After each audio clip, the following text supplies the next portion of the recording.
Greetings and welcome to another edition of What's Hot with Tranquility. I am your host, Pete Pardo, publisher of SOT. Today is Monday, October the 12th, and we've got a boatload of new releases in the progressive rock, heavy metal, and jazz fusion genres today. So why don't we just kind of jump right into it. We're going to start with a band that's been very beloved by the progressive rock community for about 20 years now, probably a little more than that actually. They're from Pennsylvania. They burst on the scene with a couple albums that really kind of helped spur the renaissance of modern prog. They actually got signed to a major label back in like the mid-90s. Of course, I am talking about Echolyn, and their latest is called I Heard You Listening. Kind of a really nice little album. I mean, they've they kind of broke up for a while there in, I believe, the late 90s for a few years, then got back together, and they've released about a handful of albums since their reformation, all very, very strong. This is another kind of perfect example of what this band does so well.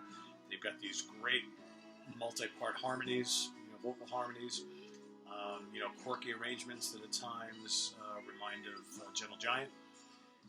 Really cool, intricate, quirky guitar and keyboards, tight rhythms, intricate rhythms at times. The songs range from more upbeat, traditional prog rock tunes to more kind of pastoral, lush, kind of ballady tunes, but still with that prog atmosphere going on. So listen to it right here.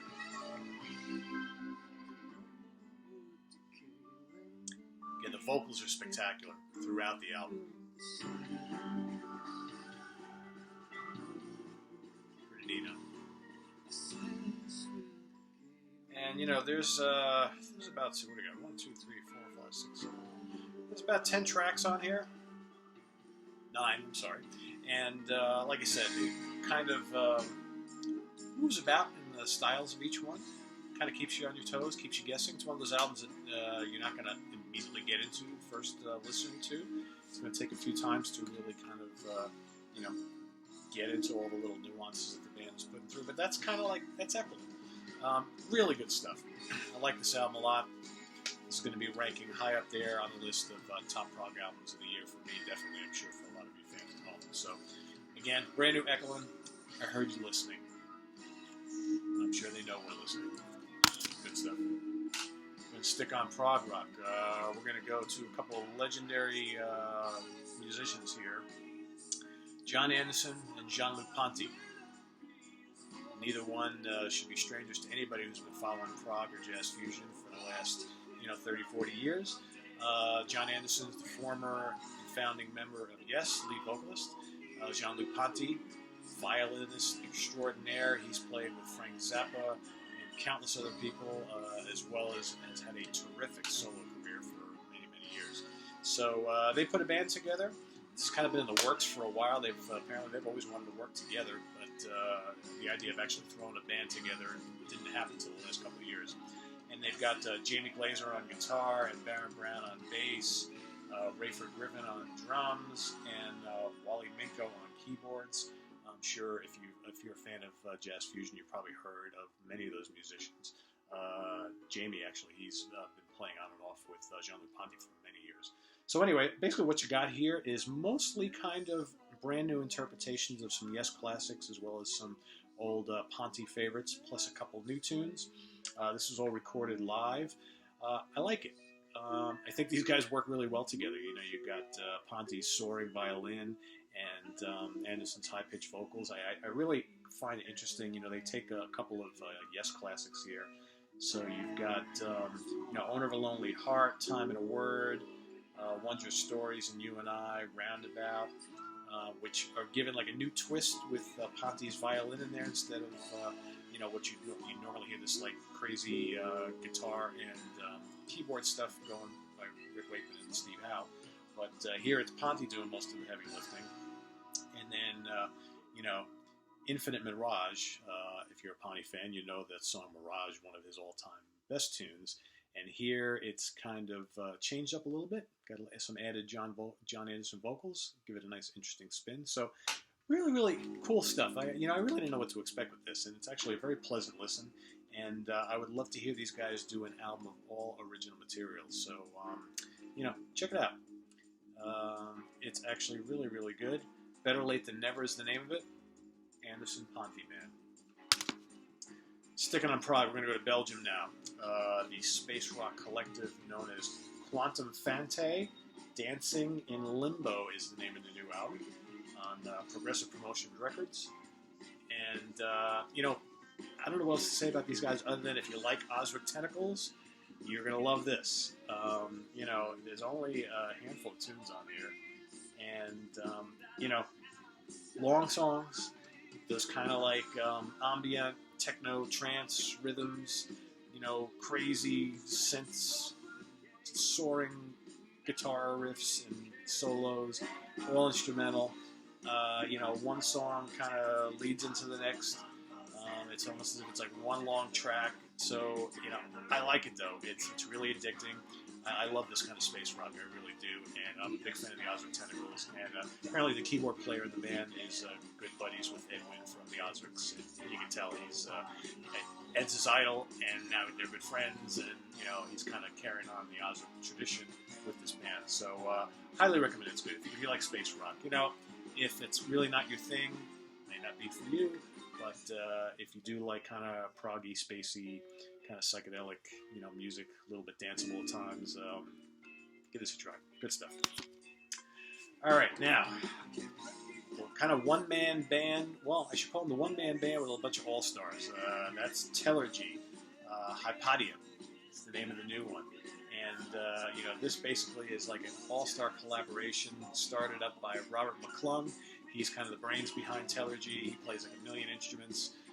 It's a concept album about all sorts of ancient Greek stuff. And he's got, a who's who of guest stars on here from Corey Glover from In Living Color, Chris Caffrey from Sabotage and Trans-Siberian Orchestra, Mike LaPlante from Symphony X. The list goes on and on. Dave Ragsdale from Kansas. Who else we have here? We've got Oliver Holsworth. There's just so many. There's a list. It's lengthy.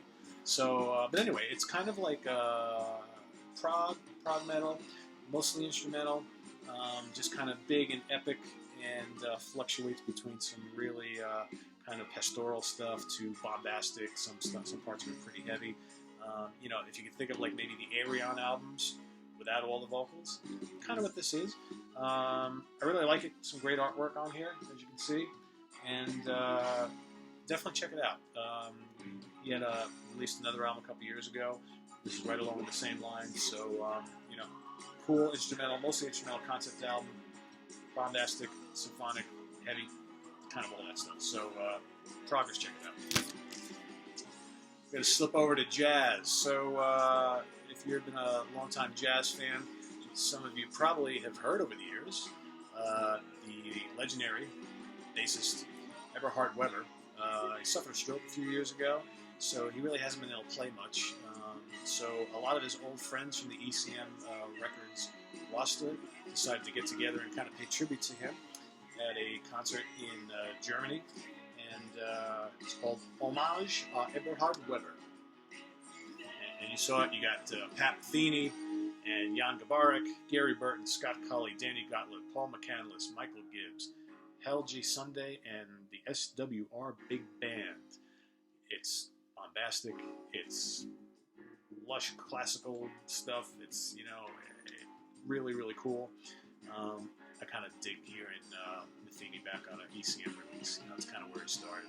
So I really like it a lot. One of the interesting things on here is what they did was they took, for the concerts, 2 live concerts over 2 nights.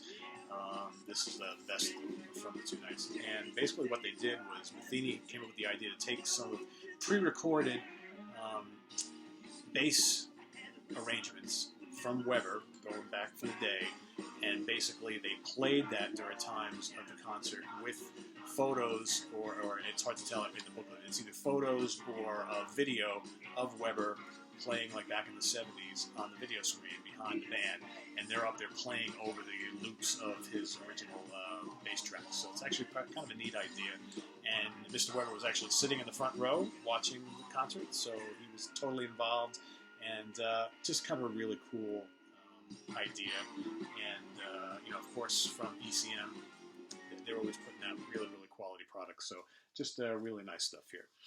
All right, we're going to switch over to hard rock and metal now. Normally we start with that. Today we're going to kind of catching up with that last. So we're going to go to Sweden now. Innocence and Decadence, the latest from Graveyard. These guys kind of started out a few years back, pretty doomy, a lot of Sabbath influence, that sort of thing. They've slowly gotten bluesier. This album kind of goes to that next level of the hard rock blues and leaving a little bit of soul.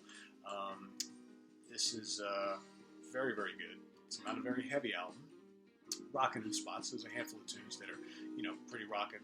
Got some good, like, kind of funky rhythms and really cool 70s style guitar work, but just really good vocals, passionate vocals. The tunes are catchy. Like I said, they're very bluesy. This album might alienate some of their early, the fans of the original two albums, which were a hell of a lot heavier than this. But you can see that this is the direction they've been going on over the last two albums or so. So I really like it a lot. I think they've got a chance to really reach a whole new audience with this release, especially those who are into the kind of blues rock thing. So again, really, really strong album. They're least heavy of all of them, but really mature. I really, really dig this a lot. Oh, let's see, what else? Why don't we stay in Sweden? Why don't we? Band I love a lot called Horisont, and this is their brand new release, and it's called Odyssey, and it's on the Rise Above label. I'm trying to actually see if I can describe this band.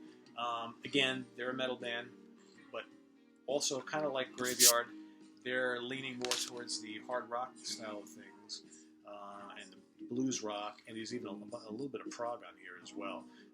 These guys, they got bits of, you can hear bits of Sabbath and, Grand Funk Railroad and Led Zeppelin and, all the usual suspects. Even a bit like early 70s Scorpions. There's some moments of like Yes on here because they introduced some synths and keyboards on a few tunes.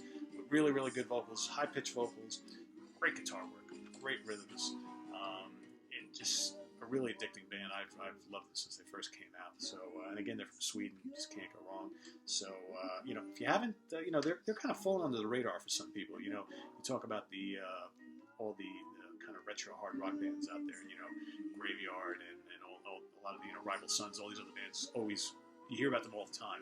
But Horisont, for my book, for my money, whatever it's worth, definitely in the top three in that kind of style. So definitely check it out. Odyssey is the new one. The first tune on the album is the title track. It's like 10 minutes long. It's wonderful. Mix of hard rock and prog. Really, really good. So everybody knows Alice Cooper, right? So Alice decided a couple of years ago, he was talking to his buddy Johnny Depp. Yes, Johnny Depp, the actor, who also happens to be a musician, and also his old friend Joe Perry from Aerosmith. And what they were thinking of doing was kind of paying tribute to a bunch of musicians from the late 60s, early 70s, which I guess historically were called the Hollywood Vampires. These guys would always get together in the bars and clubs of Hollywood and get loaded together. And, well, a bunch of them didn't really live to talk about it. We know who they are. Mr. Hendrix and Mr. Moon, Mr. Bonham, Mr. Bolan. I mean, the kind of list goes on and on. So what these guys have attempted to do now is kind of update it and do like a tribute to their fallen comrades. And again, most of the guys who are involved in this, or a good portion of them, live to tell about it. It's been very well documented, the substance abuse problems of Alice Cooper and Joe Perry. Joe Walsh is involved here. Slash is involved here. There's numerous other folks included on this album, and basically it's a really fun kind of collection of classics from a lot of the bands that these musicians came from. So you got some Who on here. You got some Zeppelin, some Hendrix, some T-Rex. Spirit. They kind of pay tribute to Randy California. The Doors, Mr. Morrison, Harry Nilsson. You've got it's really, really cool. Jeepster's on here. John Lennon's another one of the original Vampires, so they do Cold Turkey, Manic Depression by Hendrix, Steve Marriott, got Itchy Coo Park from the Soft Faces, and then they also do a couple of original tunes, which are really cool. If you like the more recent Alice Cooper stuff, it's very similar. And they also do a kick-in version of School's Out with Pink Floyd's Another Brick in the Wall kind of mixed in the middle, and Alice's old buddy Brian Johnson from AC/DC comes and helps along with the vocals. So, as far as like kind of conceptual covers albums go, we don't see too many of those. This one's a hell of a lot of fun. I like it a lot. It's called The Hollywood Vampire, self-titled. Go check it out. You get some really cool interpretations of some of these classic tunes. Alice played a bunch of these on his most recent tours, and he sounds great still, and the musicians do a fine job on here. So a lot of fun. Definitely a lot of fun. Speaking of a lot of fun, another super group. This one seems to really be gelling and winning over their fans and audiences, and I hope they continue to do so. They are called the Winery Dogs. Hot Streak is their latest. You got Mr. Portnoy, Mr. Kotzen, and Mr. Sheehan. And here you've got 13 songs of just utterly addicting, melodic, funky, hard rock. There's ballads on here. There's crazy instrumental playing up the wazoo. Kotzen's wonderfully silky, bluesy vocals. His killer guitar licks and riffs. The acrobatic bass work of Mr. Sheehan. And the always incredible drumming of Portnoy. There's just great songs. These guys are just clicking musically, instrumentally, as well as, just songwriting-wise. I mean, there's some great harmonies on here. All the tunes are instantly catchy. And most of the songs, you get these kind of really just wild instrumental unison rhythms and things like that. So it's just pretty eye-opening, eye-popping, and utterly amazing from start to finish. I like this a lot better than the first one, which I liked a lot. This is even better, tops it, and these guys continue on. There's no telling what they can do together. So, this is great stuff. If you're a fan of kind of modern, catchy hard rock, melodic hard rock, you cannot go wrong with this. And, for all you musicians out there who love the chops, a lot of that too. All right. I kind of saved this one for not quite last, but almost last. This is the latest from Queensryche called Condition Human. You've all heard the stories. Tate and the band parted ways. Queensryche got in Todd LaTorre from I'm drawing a complete blank. Crimson Glory, that's it. And they've decided they're going to go out and play the classic Queensryche style once again, which they've gotten away from for many, many years. You can blame Tate, you can do whatever you want. All that really matters is that this is a killer album. If you love Rage for Order and The Warning and Operation Mindcrime and Empire, all that old classic Queensryche, you need to hear this. I mean, this is heavy, it's rocking, it's catchy, it's got its progressive moments, sizzling dual lead guitar work. Todd's vocals are off the charts great. I mean, he sounds like Tate from 1984, 85, and the songs are just excellent. They're on tour with the Scorpions right now. They've also done some dates on their own. If you get a chance, go out and see them. I highly recommend this. This is so far one of the year's nicest surprises. I'm not going to say it's a total surprise because I knew they had it in them, and I thought their previous self-titled CD was great. This is even better, and if you're of the opinion that no Jeff Tate, no Queensryche, you need to hear this because I think it'll change your mind, seriously. And nothing against Tate, he's a legendary vocalist, but his new band and album, Operation Mindcrime, doesn't even come close to this. So trust me, you will dig this. All right, quickly, we're going to go over to Blu-rays from Eagle Rock. We've got two really good new releases. We've got What's Going On from Taste, live at the Isle of Wight Festival, 1970. This was the should have been the performance that broke these guys, but they actually decided to break up before they even went on stage due to all sorts of problems, management problems, money problems, all that kind of stuff. But this is a career-defining performance. Rory Gallagher and company, blistering blues rock in front of 3, 4, 5, 600,000 people. Just a great performance. It's all here. Quality's very good. Video's great. The audio is great. You get all sorts of bonus stuff on here. Another fantastic Eco Rock release. And from 2014, you get Jeff Lynne's Electric Light Orchestra, or ELO, live in Hyde Park. Also really, really cool. Along with a nice documentary on the man, the myth, the legend, Mr. Jeff Lynne and his career, which is very, very cool. It's called Mr. Blue Sky. And, all the classics are here, performed live with Jeff and Richard Tandy, still around on keyboards, as well as a whole huge band and orchestra. Really, really cool. If you grew up listening to the Electric Light Orchestra, all the classics are here. I totally dug this. It was a lot of fun. Been a fan for a long time. So, again, another Eagle Rock presentation. Really, really good. That brings us to, ta-da, Forgotten Favorites. So, as you can see, I got a lot of music. And I wanted to pick something that I always thought was criminally underrated at the time it was released. And, should have been an album that was absolutely huge in the early 80s. So, I'm talking about Uriah Heep, and the album was Abominog. And kind of came out at the same time as like Blackout from the Scorpions and Rainbow Straight Between the Eyes and Pat Travers Band. I'm trying to remember what album he had right around that time. Radioactive, I believe, all on the Polygram Mercury label. And this album got a little bit of buzz here in the U.S. I mean, they toured. They had a couple of songs that made the radio, like On the Rebound, and That's the Way That It Is. I used to hear them on the FM rock radio all the time. But for whatever reason, whether they just didn't do enough touring here for the album or what, but it never really broke them like it probably should have. Heep were huge here in the 70s, but then Ken Hensley left at the end of the decade. There was a lot of lineup changes, and but here you've got Mick Box and Bob Daisley and Peter Golby from Trapeze and Lee Kerslake and Richard Sinclair on keyboards, and it's just a really good hard rock. Commercial hard rock and metal album from that time period. This was like, 82 to 84, when all this kind of stuff was coming out. The new wave of British heavy metal was raging at the time, and, hard rock and metal was just getting huge here.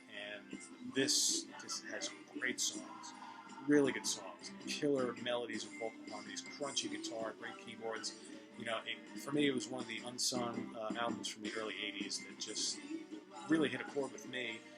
Struck a chord with me, and I was just waiting for the band just to get huge all over again. And it kind of really didn't work out that way. They released a couple others after this in the same vein, but I still think this is the best. And look at that glorious cover artwork. I've got a shirt that has it on there. People look at me like I'm out of my mind wearing this red shirt with this red beastie on it. But anyway, Uriah Heep, Abominog. If you're one of those guys or gals who always talks about the David Byron era of the early mid-70s. That's fantastic. It's great. But do not forget about this one. I think for a lot of classic Uriah Heep fans, this is a forgotten favorite. It's one of mine. With that, I leave you. So, till next time, be safe. Investigate a lot of these great new tunes. Remember, always investigate and check out the new stuff. But don't forget the classics. See you next time.